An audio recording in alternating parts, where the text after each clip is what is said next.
بسم الله الرحمن الرحیم. موضوع نمبر 10 کې به مونږ نن وایو هجرت مدینه او د دې نوې شروعات. آیا تاسو ته پته شته دی یوه شپه په خاموشۍ سره کړی سفر په دغه شپه د دنیا تاریخ بدل شو. په مکه کې حضرت محمد صلی الله علیه و آله وسلم او په مسلمانانو باندې یو غټ ظلم روان و.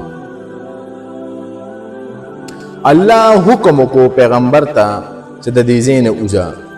قریش دغه ټیم کې یوه منصوبه جوړه کړه چې نعوذ بالله موږ به پیغمبر شهید کوو.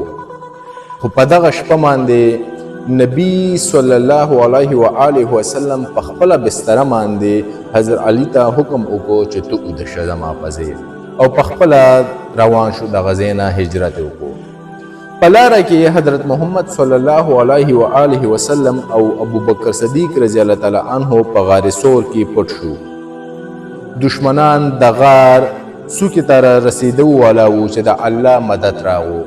په دغه ټیم کې د جولا جالې او د کنترې جالې چې کوم دی دشمن ته یوه دوکه ورکړه او زموږ پیغمبر او حضرت ابوبکر صدیق رضی الله تعالی عنه محفوظ شو.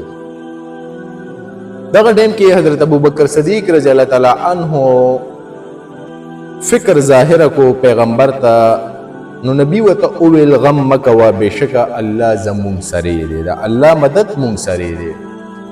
مدینې ته په رسېدو باندې مسلمانانو د خوشحالۍ نه استقبال وکړو زموږ پیغمبر ته. دا هغه پیله اسلامي ریاستو چې کم قایم کړلی شو او د مسجد نبوي بنیاد یې کېښودو. دغلته کې دې واقعې نه موږ ته دا سبق میلو شو چې قربانۍ نه بعد یو نوې شروعات راځي د زندګۍ، او په الله باندې باروسه کول موږ ته نوې نوې لارې کولاوي. نو همیشه په الله باندې باروسه کوئ، او چې کوم ځای کې د قربانۍ یو وخت راځي نو قرباني ورکوئ، د هغې صله الله ورکوي. اوله چې کوم الله چې کومه صله ورکوي هغه انسان نشي ورکولی.